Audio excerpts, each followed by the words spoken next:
Donald ট্রাম্পের মতো president পর্যন্ত অ্যাটম বোম ফেলার কথা কখনো চিন্তা করছে না। পরমাণু বোমার চেয়ে বড় শক্তিশালী জিনিস হলো হাইড্রোজেন বম। ইরান যে জিনিসটা 10টা বোমা বানানোর মতো 464 464 গ্রাম মতো রয়েছে। আগামী 20 বছর নিউক্লিয়ার প্রযুক্তি কি মানবজাতিকে বাঁচাবে না ধ্বংসের দিকে নিয়ে যাবে?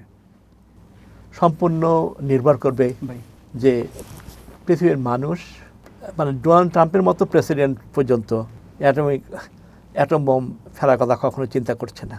তার ফরেন পলিসি এমনই হোপলেস রাইট নাও, একমাত্র ইসরায়েলের দ্বারা প্রভাবিত। সেই পর্যন্ত চিন্তা করতে পারছে না অ্যাটম বোম ফেলার। সেই ক্ষেত্রে এমন ধরনের পাগলা প্রেসিডেন্ট বা প্রাইম মিনিস্টার কোনো দেশের হবে বলে আমি আশা করছি না, যে বা যারা পারমাণবিক বোমা কোনো দেশের ওপর ফেলে নষ্ট করবে। বরং পারমাণবিক দিয়ে আরও কী ভালো জিনিস করা যায়, যেমন স্বাস্থ্যের ক্ষেত্রে, যেমন ক্যান্সারের ক্ষেত্রে অনেক চিকিৎসা এই মানে পরমাণু দিয়েই ডেভেলপ হচ্ছে। আর আমি সর্বশেষ যে জিনিসটা জানতে চাচ্ছি, পরমাণু বোমার চেয়ে শক্তিশালী কোনো কিছু কি এখনও পৃথিবীতে আছে কিনা, বা আর্টিফিশিয়াল ইন্টেলিজেন্স যেটা এআই, সেগুলো কি ভবিষ্যতে এর চেয়েও শক্তিশালী হবে কিনা?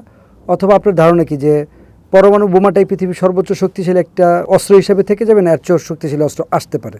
পরমাণু বোমার চেয়ে বড় শক্তিশালী জিনিস হলো হাইড্রোজেন বম, যেটা আপনি একটু আগে আলাপ করছিলেন যে ইরান যে জিনিসটা 10টা বোমা বানানোর মতো 464 464 গ্রাম মতো রয়েছে, সেটা হলো নিউক্লিয়ার বম। হাইড্রোজেন বম যেটা, সেটা আরও মারাত্মক।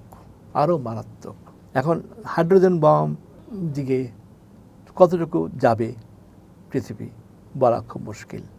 এবং হাইড্রোজেন বমটা আমেরিকার আছে, রাশিয়ার আছে, অন্য কোনো দেশের আছে কিনা এখনও জানা নেই। তবে হাইড্রোজেনের বম্বের দিকে না গিয়ে এটা ভালো দিকটা যদি দেখা যায়, সেটা হলো যে হাইড্রোজেন দিয়ে কেমন করে পাওয়ার ডেভেলপমেন্ট করা যায়।